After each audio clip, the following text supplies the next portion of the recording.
Hi friends, अगर आप हमारे वीडियो को सबसे पहले देखना चाहते हैं तो अभी हमारे चैनल को सब्सक्राइब करें और बेल आइकन दबाएं। कैप्टन अमरिंदर की केंद्र को चेतावनी, अगर बनी सतलुज जमुना नहर तो जल उठेगा पंजाब। सतलुज जमुना लिंक समझौते के नाम पर एक समय अमृतसर की लोकसभा सीट से इस्तीफा देने वाले पंजाब के वर्तमान सीएम अमरिंदर सिंह ने केंद्र सरकार को कड़े शब्दों में चेतावनी दी है। पंजाब सरकार की ओर से बैठक में शामिल हुए कैप्टन अमरिंदर सिंह ने कहा कि अगर सतलुज जमुना लिंक कनाल का काम पूरा होता है तो पंजाब जल उठेगा और राष्ट्रीय सुरक्षा के सामने बड़ा सवाल खड़ा हो जाएगा। संक्रमण को मात देने के बाद अमित शाह दोबारा हुए अस्पताल में भर्ती, हल्के में ना लें यह बीमारी। देश के गृह मंत्री अमित शाह कोरोना वायरस से ग्रस्त होने के बाद पूरी तरह स्वस्थ हो गए। उसका टेस्ट भी नेगेटिव आया और उन्होंने अस्पताल से डिस्चार्ज करके घर भी भेज दिया गया, लेकिन उनकी उम्र और सेहत को ध्यान में रखते हुए डॉक्टर्स ने उन्हें कुछ और दिन के लिए होम आइसोलेशन में रहने की सलाह दी। इस बीच सोमवार रात अचानक से उनकी तबीयत बिगड़ने लगी और उन्हें अस्पताल के अंदर भर्ती कराना पड़ा। सितंबर में स्कूल खोलने पर विचार कर रही सरकार, अभिभावक कितने तैयार।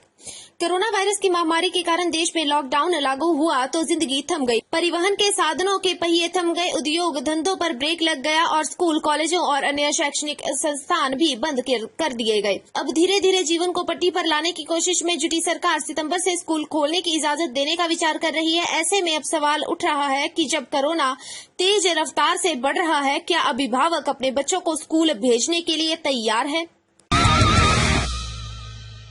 मध्य प्रदेश सरकार का फैसला, सरकारी नौकरियां राज्य के लोगों को ही मिलेंगी। मध्य प्रदेश की शिवराज सिंह चौहान सरकार ने फैसला किया है कि मध्य प्रदेश की सभी नौकरियां अभी देश के मूल निवासियों के लिए आरक्षित होंगी। मंगलवार को इसकी घोषणा करते हुए मुख्यमंत्री शिवराज सिंह चौहान ने यह भी कहा कि इसके लिए जो भी जरूरी कानून है वह जल्द बनाया जाएगा। मुख्यमंत्री ने यह ऐलान ट्विटर पर एक वीडियो जारी कर किया है। बिकरू कांड के एक और आरोपी का सरेंडर, 1 लाख का इनाम था, वकील की ड्रेस में पहुंचा कोर्ट। बिकरू कांड के एक और आरोपी 1 लाख के इनाम के वकील की ड्रेस पहनकर मंगलवार को कोर्ट में सरेंडर कर दिया। हालांकि एसटीएफ को उसके आने की भनक लग गई थी, लेकिन शातिर चकमा देने में कामयाब रहा। एसटीएफ ने उसे कोर्ट परिसर में उठाने का प्रयास किया।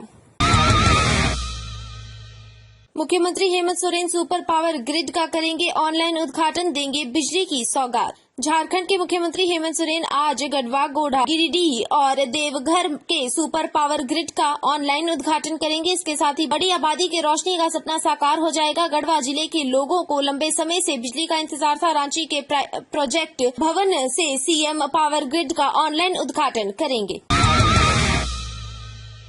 वॉल स्ट्रीट जर्नल की रिपोर्ट को लेकर राहुल का मोदी सरकार पर हमला जारी, बोला लोकतंत्र के साथ खिलवाड़ नहीं होने देंगे। अमेरिकी अखबार वॉल स्ट्रीट जर्नल ने हाल में प्रकाशित एक रिपोर्ट को लेकर कांग्रेस केंद्र पर हमलावर है। फेसबुक सीईओ मार्क जकरबर्ग को लिखे कांग्रेस के खत में ट्वीट करते हुए राहुल गांधी ने मंगलवार को लिखा कि हर भारतीय को फेसबुक पर सवाल उठाना चाहिए।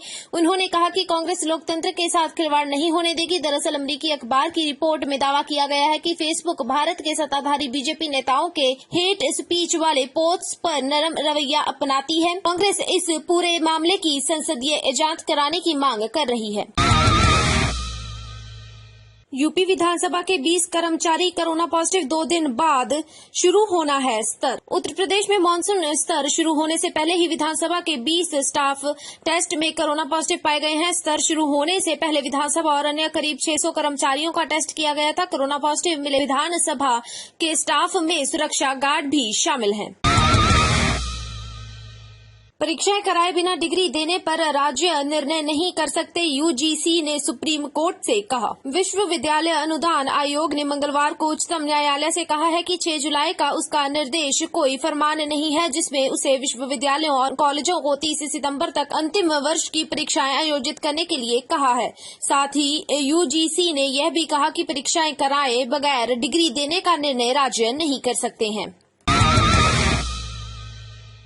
समुद्र में भी मिलेगा चीन को मकूल जवाब, नौसेना की बड़ी तैयारी, कल शीर्ष नेवी कमांडरों की अहम बैठक। पूर्वी लद्दाख में चीन से जारी तनाव के मद्देनजर नौसेना के शीर्ष कमांडरों की बुधवार को एक बड़ी बैठक होगी। बैठक में पीपल्स लिबरेशन आर्मी की गतिविधियों से निपटने की तैयारियों पर चर्चा होगी। यह बैठक ऐसे वक्त में हो रही है जब चीन सीमा पर तैनाती बढ़ा रहा है और पूर्वी लद्दाख क्षेत्र और फिंगर इलाके डेपसांग और गोगरा से पीछे हटने में आनाकानी कर रहा है। यही नहीं, नौसेना ने चीनी नौसेना की हरकतों पर नजर रखने के लिए युद्धपोतों की तैनाती भी बढ़ा दी है।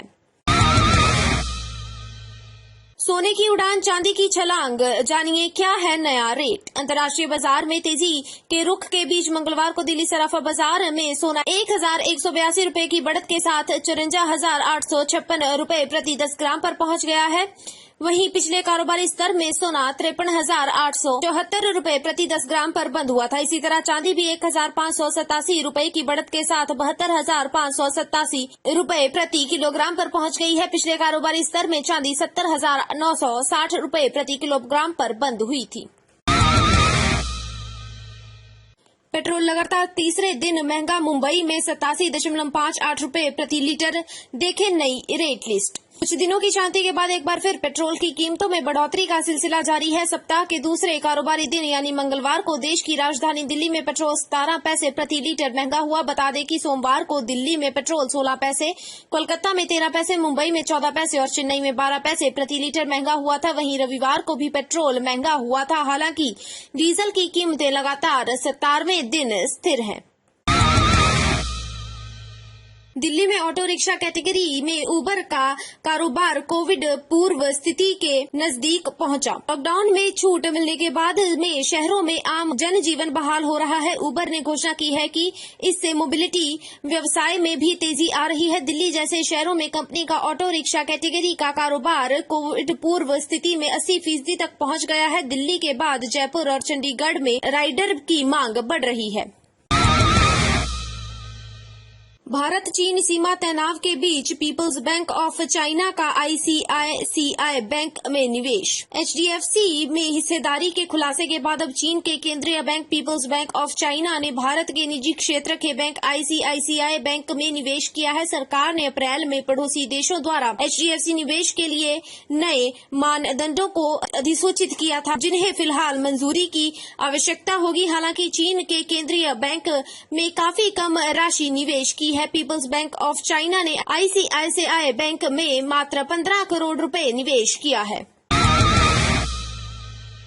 पीएम केयर्स फंड पर सुप्रीम कोर्ट का फैसला, राहुल गांधी और उनके एक्टिविस्टों के लिए झटका, JP Nadda. PM cares fund को लेकर आज सुप्रीम कोर्ट के आए फैसले को लेकर बीजेपी आक्रामक हो गई है। पार्टी के राष्ट्रीय अध्यक्ष जेपी नड्डा ने लगातार 3 ट्वीट करके राहुल गांधी और इसको लेकर सरकार को कटघरे में खड़ा करने वालों पर निशाना साधा है। इन्होंने कहा कि आज सुप्रीम कोर्ट ने फैसला राहुल गांधी और उनके कथित एक्टिविस्टों को तगड़ा झटका है। यह दिखाता है कि हमेशा सच जीतता है और फिर चाहे कांग्रेस और उनके सहयोगी कितनी दुर्भावनापूर्ण कोशिश कर लें। जेपी नड्डा ने कहा कि राहुल गांधी के बयान उस आदमी के योगदान को खारिज करते रहे हैं जिसने पीएम केयर फंड में दान किया है। अगर आप भी रोज अपने मोबाइल पर ऐसी न्यूज अपडेट पाना चाहते हैं तो इस वीडियो को लाइक और शेयर जरूर करें और चैनल को सब्सक्राइब करना ना भूलें और बेल बटन जरूर दबाएं।